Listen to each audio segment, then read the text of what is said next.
યો ભાઈ આજે બા શું બનાવવાનું છે? રાયતું ભાઈ, રાયતું બનાવવાનું છે ભાઈ આજે સ્પેશિયલ. અને બા બનાવવાના છે ભાઈ. જો કાંઈ ઘટે નહીં એવું રાયતું. કેમ કે ભાઈ હવે શું કહેવાય, સાહિત્યમ આવે આપણે શીતળા સાહિત્યમ, એટલે ઘરે ઠંડુ ખાવાનું હોય તો અમે જે રાયતું બનાવીએ ને થોડુંક વહેલા બનાવીને તમને દેખાડી કઈ રીતે રાયતું બનાવીએ છીએ. કાંઈ સુલાદ જગવાના ન હોય એટલે સુલાદ જગવા વગરનું જે રાયતું છે ને એ દહીંનું રાયતું આજ મમ્મી બનાવવાના છે. તો કઈ રીતે છે એ સંપૂર્ણ રેસીપી તમે ઠેઠ વિડીયોમાં રહેજો એટલે આઈડિયા આવી જાય તમને કઈ રીતે છે આખી રેસીપી. તો બસ વિડીયોમાં બન્યા રહેજો ને ખાસ વિડીયો ગમે ને તો એક લાઇક કરવાનું ભૂલતા નહીં. ચેનલ પર પહેલી વાર આવે તો સબસ્ક્રાઈબ કરી લેજો. ફેસબુકમાં જોતે તો ફોલો કરી લેજો. આ બાજુ બા છે એ રાઈ ખાંડે છે, કેમ કે રાઈ નાખવાની હોય ને ખાંડીને એટલે રાઈ ખાંડે છે ભાઈ. અલગ સિસ્ટમનું રાયતું છે ભાઈ. અને અહીંયા હું કયો ભાભી નહીં એમ નહીં ભાઈ. સુલા ઉપર રાયતું એટલે દહીં તીખારી ટાઈપ, સમજ્યા? એટલે એવી રીતે તેલ નાખીને કકડાવીને ડુંગળી નાખીને પણ ઘણા બધા બનાવે, એને રાયતું જ કહેવાય ટૂંકમાં. પણ આ જે રાયતું છે ને સુલા વગરનું, કાંઈ તપાવ્યા વગરનું, ટૂંકમાં ગેસ બેસ કે કાંઈ નહીં, ડાયરેક્ટ શાક બને એ ઓરિજિનલ રાયતું અમારું ગુજરાતીનું દેશી રાયતું. કેમ કે સાહિત્યમને દિવસે સુલો જગવવાનો થાય નહીં એટલા માટે સ્પેશિયલ એ રીતની વાત છે ભાઈ. જો રાય ખાંડે છે ભાઈ, રાયનો ભૂકો કાઢી નાખ્યો ભાઈ, રાય ભાંગી નાખી છે આખી. કેમ કે ભાઈ તેલ તો નાખવાનું હોય ને તળવાનું હોય ને એટલે ખાંડવી પડે રાય. તો એ રીતે બામાં રાય જ નાખી, બીજું કઈ છે? એકલી છે બરાબર. હવે રાય ખાંડી છે ત્યાર પછી લસણ, જીરું, હળદર બધું આવશે ભાઈ વગેરે વગેરે. જો આવશે વાર છે ને એટલે ભૂલ્યા નથી. લાવો લસણ નીકળે હાલો. તો ભાઈ લસણ નાખવાનું છે હવે બધું. હાલો ભાઈ આ લસણ હવે રાઈ ને લસણ બે વસ્તુ મિક્સ કરીને બા છે એ ખાંડે છે. આ રીતનું કાંઈક હોય ભાઈ દેશી સ્ટાઇલનું. ચાલુ થઈ ગઈ છે પ્રોસેસ બનાવવાની. શું છે ભાઈ? રાઈ ને લસણ ખાંડેલું છે ભાઈ. તો જો એ મિક્સ ને આ બધો મસાલો છે. જીરું, વઘાણી, ધાણા જીરું, હળદર આ બધું નાખવાનું છે. ભાઈ આ નાખવાનું છે, આમાં જ સીધું નાખવાનું એમ ને બધું. તો ભાઈ આમાં જ બધી જ વસ્તુ છે ને એ નાખવાની છે. હળદર છે, વઘાણી છે, પછી જીરું છે, તો જીરું અને ધાણા જીરું બે મિક્સ છે આમ. તો આ રીતનું ડાયરેક્ટ કંઈક નાખી દીધું છે બધું, એક જ ઓલામાં નાખી દીધું ભાઈ.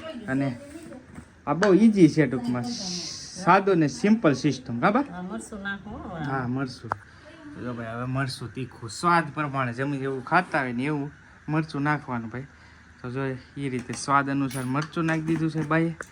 અને આમાં આપણું દહીં છે ફ્રેશ, કાલે જો કે હું લેતે આવ્યો દૂધ એટલે મેળવી દીધું. આપણે ભેંસ તો છે નહીં ભાઈ, એટલે પહેલાં જ પ્રોસેસ કરવી પડે આ બધી. અને હવે નાખ્યું છે મીઠું, સ્વાદ અનુસાર નમક. તો ભાઈ આ બધી જ ગ્રેવી તૈયાર થઈ ગઈ છે. આ રીતની એટલી કંઈક પ્રોસેસ કરી છે ભાઈ. હવે કઈ રીતનું છે આગળ જોઈએ. હવે આપણે જે ગ્રેવી તૈયાર થઈ ગઈ હતી ને એની અંદર તેલ નાખ્યું છે સ્વાદ અનુસાર. આ રીતનું કંઈક તૈયાર કર્યું છે ગ્રેવી. બધું નાખી દીધેલું છે તમે જોઈ છે આગળ. તો આ રીતનું હવે બધું મિક્સ કરવાનું છે. હવે અલગ સિસ્ટમ જો કોથમરી લાવો ભાભી, લાવો કોથમરી કટિંગ કરો. કેમ કે ભાઈ આ ગેસ બન છે, આ ગેસ વગરનું ડાયરેક્ટ શાક બને છે ભાઈ પહેલી વાર. તો કે જો સેવ આવી ગઈ છે, કેમ કે આમાં સેવની જરૂર પડે બરાબર, એટલે સેવ.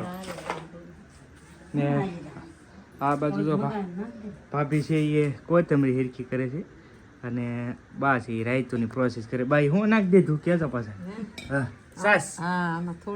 થોડીક એવી સાસ નાખી છે ભાઈ, સ્વાદ અનુસાર તો નહીં પણ હવે કઈ રીતનું હોય પણ એને ખબર. પણ થોડીક એવી સાસ નાખી છે ગ્રેવી હરખી કરવા માટે બરાબર.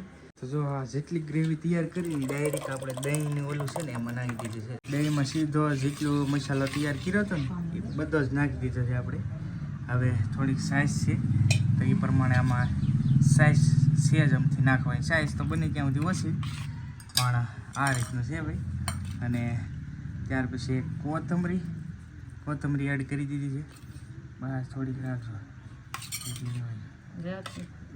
આ નથી નાખવાનું સેવ લેતા નહીં ઓલ કે તો જો પછી આ નાખી દીધી છે કોથમરીથી મસ્ત અને હવે છે ને સેવ લાવેલા છે તો હવે સેવ નાખવાની છે આપણે કેમ કે સેવ પણ આમાં જરૂરી છે ભાઈ તો આ તો હવે ત્યાર પછી આપણે સેવ એડ કરવાની છે આમાં ભાઈ રાયતામાં તો આ રીતની સેવ નાખી છે જો ભાઈ આ રીતનું રાયતું ભાઈ તરત બની જાય પણ ખાસ તો છે ને દહીં પહેલાં આપણે મિક્સ કરવું મેળવવું પડે ટૂંકમાં બાકી તો તરત થઈ જાય પ્રોસેસ જો મસ્ત મજા આવે ભાઈ ખાવાની આ ખાટું મીઠું તો જો આ રીતનું ગેસ વગેરે ચૂલાનું એમ કહો ને તો જો ભાઈ આપણું રાયતું છે એ બાર રેડી કે હવે બની થોડીક વાર પડ્યું રહેવા દેવું પડે પછી સ્વાદ આવે ને છે બરાબર પડ્યો રહેવા દેવું પડે એમ ને કલાક 2 કલાક પડ્યું રહે ને હા તો આ બધું મિક્સ થઈ જાય ને કે ઊનો ન કરવાનું હોય તેલ મરસું એમને નાખવાનું હોય આમ બરાબર સમજાઈ જાય એટલે હા તમને દિશે ને એ અલગ સ્વાદ આવે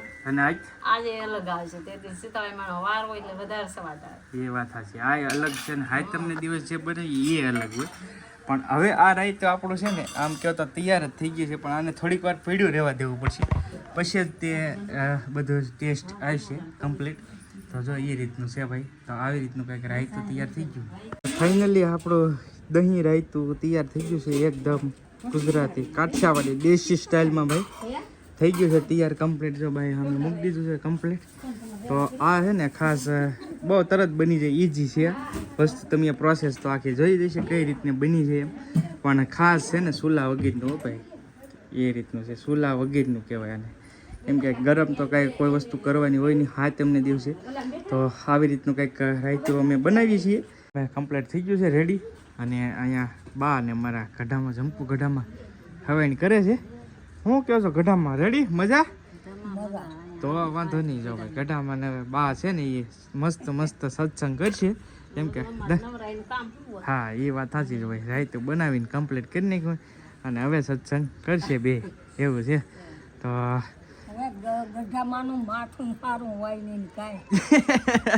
એ તો હા સત્સંગ કરે છે ગઢામાં પાસે બહુ મસ્ત મસ્ત ભાઈ સત્સંગ છે હું ક્યારેક છે ને ટાઈમ રહેશે ને તો સ્પેશિયલ ગઢામાંનો એક વિડીયો બનાવીશ તમને સંભળાવીશ બહુ બધા મસ્ત મસ્ત કીર્તન છે ભાઈ તમે ક્યારે સાંભળ્યા નહીં હોય એવા કીર્તન છે અને જૂની વાતો છે બધી તે ક્યારે બનાવેલું રાયતું હે હે ક્યારે બનાવ્યું કે નહોતું બનાવ્યું ભાઈ અહીંયા અને વધારે તો ગઢામાં બનાવતા કાં આપણે હા એવું હતું તો ભાઈ અસ્મિતા ક્યારે બનાવ્યું નહોતું ને એટલે અમે બા પાસે ટ્રાય કરીએ બાકી મોસ્ટ ઓફલી જ્યાં સુધી ગઢામાં જીવતા ને ત્યાં સુધી ગઢામાં જ રાયતું બનાવતા ભાઈ આવી રીતનું કાંઈક હતો અમારો રાયતાનો વિડીયો કેવો લાગ્યો એ ખાસ કમેન્ટની અંદર કહેજો અને કોને કોને રાયતું ભાવે છે ને એ કહેજો કેમ કે અમુક લોકોને ભાવતું હોય ને અમુક લોકોને બિલકુલ ન ભાવતું હોય બે ઓપ્શન હોય એટલે કોને ભાવે છે ને કોને નથી ભાવતું એ જરૂરથી કમેન્ટની અંદર જણાવજો અને તમે કઈ રીતે રાયતું બનાવો છો એ પણ કહેજો અને સાહિત્યમને દિવસે તમે આ રીતનું રાયતું બનાવો છો કે પછી